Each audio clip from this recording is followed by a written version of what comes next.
A couple notes on how to adjust this. So first, it's important to recognize that you've got a coarse adjustment and a fine adjustment to the tilt of your paramotor. So the coarse adjustment is you can actually take these pins out and take the entire rear section and flip it over upside down so that this tube is no longer on the bottom, it's on the top. That'll tilt your paramotor back instead of tilt it forward. So that's a coarse adjustment. And then we also have a fine adjustment here.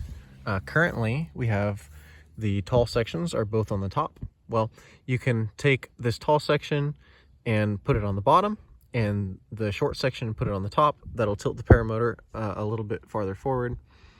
Or you can swap it the other way by putting the tall section on the bottom here and the short section on the top here, and then that would tilt it more towards the back.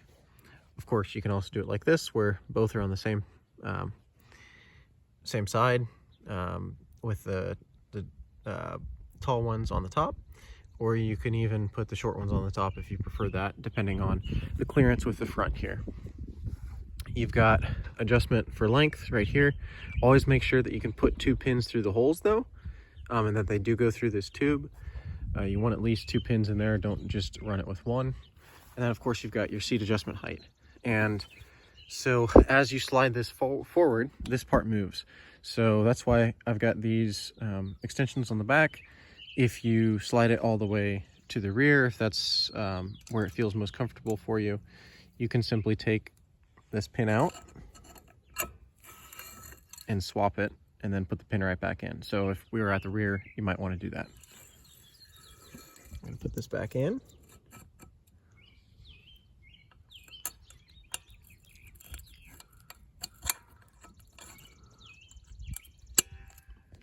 All right.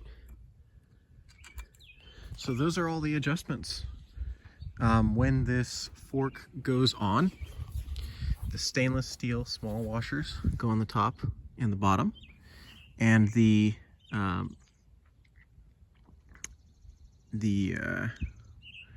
UHMW washers go right here. So you'll have these washers in between. This spring will need to be put on. It's not very tight because of that. It allows it to be put on easier, and then when it turns to the side, it extends. These are stainless steel as well, so if they get scratched up, not a big deal. The fork will come though separate, with this bolt separate. Sometimes these bolts are a little tough to get in. You might have to tap it with a mallet or something like that, since the fitment into the UHMW is pretty tight. I'll clean that up off of there. There we go. That's about all there is to it.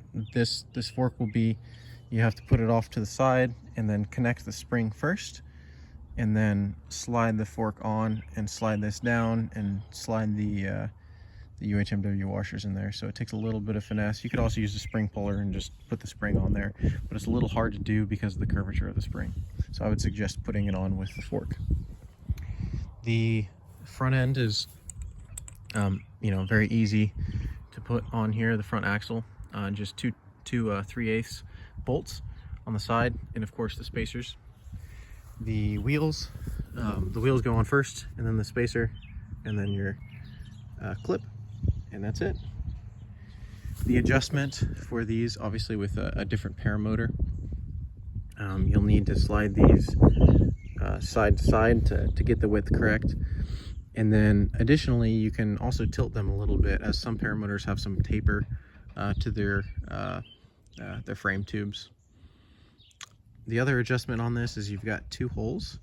So you can take this whole thing and rotate it about the Z-axis, vertical axis, and you can put those holes on the outside or the inside or forward or aft. That gives you a little bit of extra adjustment for the placement of the paramotor. And some paramotors have a very small section in the rear, so you'll want it like this, so that the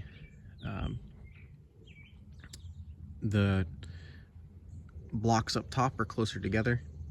And if you have a bunch of space, then I would suggest turning it so that the outer holes are on the outside, and that way it's as stable as it can get. That's all the adjustment to it.